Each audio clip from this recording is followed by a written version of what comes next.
Hello viewers, स्वागत है आप सबका हमारे चैनल पर। आज हम जिस टॉपिक पर बात करने वाले हैं वो कुंडली में लव मैरिज योग को लेकर है।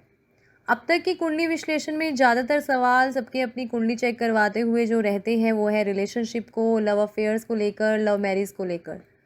लव है, रिलेशनशिप है, पर वो मैरिज में तब्दील होगी या नहीं, उसको लेकर बनने वाले ग्रह योगों को हम आज डिस्कस करेंगे।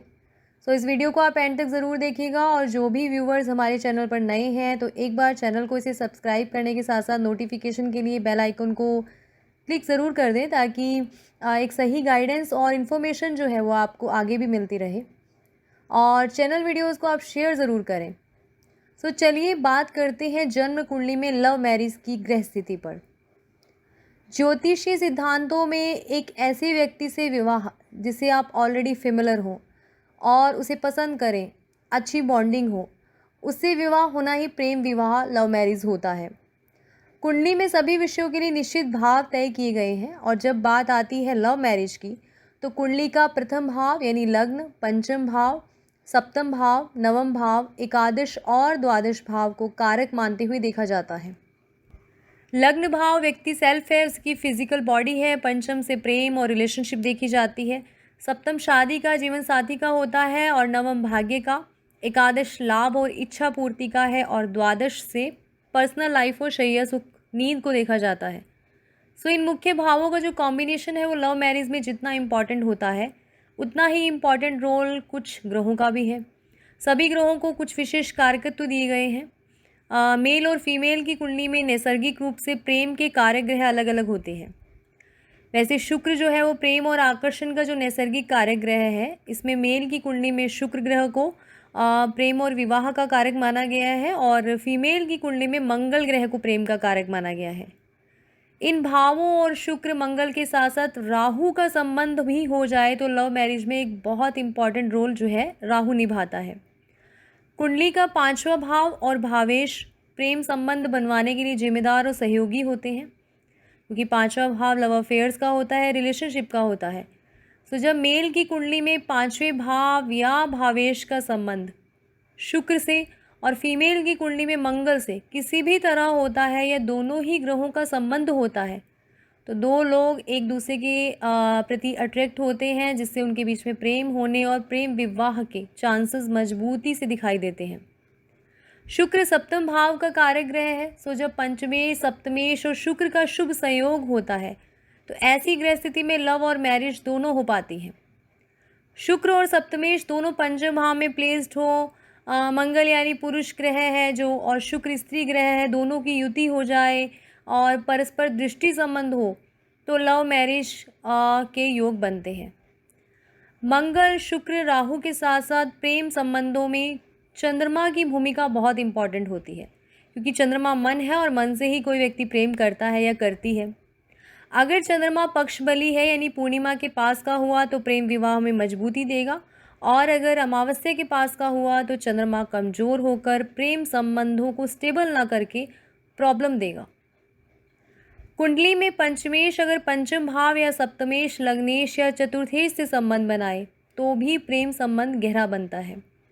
लेकिन चंद्रमा, मंगल, शुक्र इन सबकी स्ट्रॉन्ग स्थिति गहराई से प्रेम संबंध बनवाती है। इसके अलावा राशियों में 1, 4, 7 और 10 राशि जो लग्न वाली कुंडलियां होती हैं यानी जो चर लग्न की कुंडली है उसमें प्रेम संबंध बहुत आसानी से बन जाता है और प्रेम विवाह वहाँ ज़्यादा देखे जाते हैं। अब कुंडली में प्रेम विवाह होगा या नहीं, इसमें सबसे मेन कंडीशन होती है पंचम और सप्तम भाव और भावेश का आपसी संबंध। यानी पंचम भाव जो प्रेम का भाव है और सप्तम भाव विवाह का। जब पंचम भाव का संबंध सप्तम भाव और भावेश से होता है तब दो लोग अपनी मर्जी से रिलेशनशिप में आकर फेमिलियर होकर शादी करते हैं और ये योग बहुत कॉमन और सबसे इम्पॉर्टेंट योग होता है, पंचमेश और सप्तमेश का संबंध। और ये संबंध पंचम और सप्तम भाव स्वामी के राशि परिवर्तन और एक साथ युति होने पर बनता है। जैसे कुंभ लगन की इस कुंडली में शनि स्वराशि होकर स्ट्रॉन्ग है, लग्न भाव में है और सप्तम और पंचम स्वामी सूर्य और बुध एक साथ पंचम में स्थित हैं। गुरु और राहु की पांचवी और नौवीं दृष्टि एक साथ लग्न, लग्नेश, पंचम और पंचमेश पर होने के साथ साथ सप्तमेश पर है। सो ये ग्रह स्ट्रांगली एक लव अफेयर और लव मैरिज को इंडिकेट करते हैं, बताते हैं। प्रेम और विवाह के कार्यग्रह शुक्र या मंगल का पंचम और सप्तम भाव भावेश के साथ संबंध होना भी प्रेम विवाह कराने में जिम्मेदार होता है। मंगल और शुक्र की युति हो जाए तो लव मैरिज का प्रॉमिस ये करती है। जिस किसी भी कुंडली में मंगल और शुक्र की अगर युति है और वो युति पावरफुल है, पॉजिटिव है, तो डेफिनेटली कहा जा सकता है कि ऐसा व्यक्ति, चाहे वो मेल हो या फीमेल, प्रेम विवाह की ओर ज़रूर प्रेरित होगा। कुंडली में मंगल शुक्र के अलावा राहु का भी लव मैरिज में बहुत अहम रोल होता है।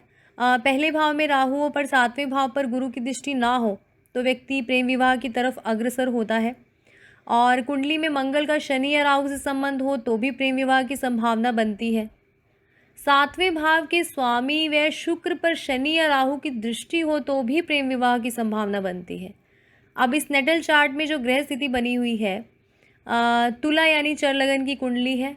लग्नेश शुक्र चौथे भाव में पंचम भाव स्वामी शनि के साथ स्ट्रॉन्ग कंडीशन में है। सो नो डाउट व्यक्ति का प्रेम संबंध बनेगा। अब सप्तम भाव स्वामी मंगल कुंडली में अपनी नीच प्लेसमेंट में है, पर शनि और शुक्र के साथ साथ राहु की दृष्टि पर भी मंगल हैं। सो नो डाउट इस व्यक्ति की लव मैरिज के योग ये बनते हैं। हालांकि मंगल की जो नीच अवस्था है इस मैरिज को होने में दिक्कत ज़रूर करेगी। सो कुंडली में पाप ग्रहों शनि राहु केतु इन सब का सप्तम भाव से, सप्तम भाव के स्वामी से युति होना भी एक स्ट्रॉन्ग प्रेम विवाह की संभावना को बताता है। राहु और केतु का संबंध लग्न या सप्तम भाव के स्वामी से हो जाए तो प्रेम विवाह का संबंध ज़रूर बनता है। पंचम और सप्तम पर राहु की दृष्टि भी रिलेशनशिप, लव और लव मैरिज के योग बनाती है। लग्नेश और सप्तमेश का परिवर्तन योग या केवल सप्तमेश का लग्न में होना या लग्नेश का सप्तम में होना भी प्रेम विवाह करा देता है। मेल की कुंडली में चंद्रमा और शुक्र दोनों फीमेल कारक ग्रह लग्न या सप्तम में हो तो भी प्रेम विवाह की ओर संकेत करता है। अपना मन चाहा पार्टनर वो उसे मिलेगा, ये चीज़ ये प्लैनेटरी पोजीशन बताती है। सप्तम में शनि या राहु का आना भी लव मैरिज का योग बनाता है, पर इसमें वो विवाह इंटरकास्ट और थोड़े कॉन्फ्लिक्ट्स के बाद ही हो पाता है। अब कर्क लगन की कुंडली है, इसमें सप्तमेश शनि स्वराशि होकर राहु के साथ कंजंक्शन में है और पंचमेश मंगल की सप्तम पर दृष्टि है। उच्च के गुरु की दृष्टि सप्तम भाव पर है। सो ये कॉम्बिनेशन लव और लव मैरिज को पूरी तरह दर्शाता है। पर लग्नेश चंद्रमा पर किसी शुभ ग्रह की दृष्टि ना होने और चंद्रमा जो है वो पाप कर्तरी में होने से भी लव मैरिज जो है इतनी आसानी से इस कुंडली में नहीं होगी, ये चीज़ भी यहाँ पर इंडिकेशन मिलती है। सो किसी लव अफेयर और रिलेशनशिप को मैरिज तक पहुँचाने में कुंडली का सातवां भाव, सातवें भाव स्वामी और गुरु शुक्र जिम्मेदार होते हैं। तो पंचमेश का संबंध किसी तरह से शुभ स्थिति में सातवें भाव या भावेश से बली होकर बनता है तो प्रेम विवाह होता है। और प्रेम संबंध प्रेम विवाह में बदलने के लिए सप्तम भाव स्वामी का शुभ और बली होना ज़रूरी है। साथ ही साथ मेल के लिए कुंडली में पत्नी कारक जो ग्रह शुक्र है और फीमेल की कुंडली में पति कारक ग्रह गुरु है वो बली होने चाहिए। साथ ही साथ शुभ ग्रहों विशेष रूप से गुरु की दृष्टि सप्तम भाव पर होनी चाहिए। सप्तमेश शुभ प्रभाव में होने से प्रेम और सफल वैवाहिक जीवन को देता है। लव अफेयर्स का जो योग बनता है उस पर अगर राहु शनि का प्रभाव हो तो लव मैरिज इंटरकास्ट होती है। ऐसे योग में नॉर्मली परिवार वालों के कारण विवाह होने में रुकावटें आती हैं, पर बलि गुरु का संबंध अगर सप्तम भाव और सप्तमेश से हो तो प्रेम विवाह सफल हो जाता है। ऐसे में शनि राहु से जो युक्त प्रेम संबंध या वैवाहिक जीवन को ठीक तरह से चला सकने वाले वो देवगुरु बृहस्पति ही हैं। इसी तरह अगर सातवें भाव में शनि केतु हो तो भी प्रेम विवाह के योग बनते हैं। और अन्य युतियों में जैसे कि पंचमेश, सप्तमेश, नवमेश और लग्नेश का किसी तरह से संबंध बन रहा हो तो भी प्रेम विवाह होगा। और अगर अशुभ ग्रहों का संबंध इसमें बना तो फिर अड़चनें आएंगी। लव मैरिज होगी पर वो परिवार की रजामंदी से होगी या समाज की परंपराओं और वैल्यूज़ के अगेंस्ट जाकर होगी, वो सब भी कुंडली में ये योग बनाने वाले भाव, भावेश और ग्रहों की स्थिति से पता चलता है। जैसे सभी भावों में नवम भाव की इम्पोर्टेंस ज़्यादा है, धर्म और वैल्यू से जुड़ा हुआ ये भाव है। सो अगर पंचम सप्तम भाव भावेश का संबंध नवें भाव से बने, गुरु का भी इसमें सहयोग आए तो प्रेम विवाह सामाजिक और पारिवारिक रीति रिवाजों से होता है। सो बहुत सी ऐसी कंडीशंस होती हैं जिसे देखते हुए लग्न कुंडली में प्रेम विवाह को कंसीडर किया जाता है, पर साथ ही साथ D9 चार्ट को भी अनदेखा नहीं किया जा सकता। अगर लग्न कुंडली में प्रेम विवाह योग नहीं है या फिर आंशिक है और नवमांश कुंडली D9 चार्ट में पंचमेश, सप्तमेश और नवमेश की युति होती है तो प्रेम विवाह की संभावना और प्रबल हो जाती है। सो इस तरह कुछ भाव और ग्रह और उनके योग मिलकर लव रिलेशनशिप और लव मैरिज के लिए जिम्मेदार होते हैं। आपके मन में भी अपनी लव लाइफ को लेकर, रिलेशन और मैरिज को लेकर कोई भी सवाल है तो आप इस वीडियो को देखकर काफ़ी हद तक समझ जाएंगे। सो अगर आपको वीडियो इन्फॉर्मेटिव लगी हो तो इसे लाइक और शेयर ज़रूर कर दें। अपनी कुंडली विश्लेषण करवाने के लिए आप वेबसाइट, एप्लीकेशन और व्हाट्सएप मैसेज के थ्रू कॉल कंसल्टेशन बुक कर सकते हैं। एस्ट्रोलॉजिकल अपडेट्स और आर्टिकल्स के लिए हमारे टेलीग्राम ग्रुप, फेसबुक पेज और फेसबुक ग्रुप ज्योतिष ज्ञान को फॉलो ज़रूर करें। ये सारे लिंक्स डिस्क्रिप्शन बॉक्स में दे दिए गए हैं। सो इसी तरह की सरल ज्योतिषीय जानकारी के साथ मिलते हैं नेक्स्ट वीडियो में। धन्यवाद।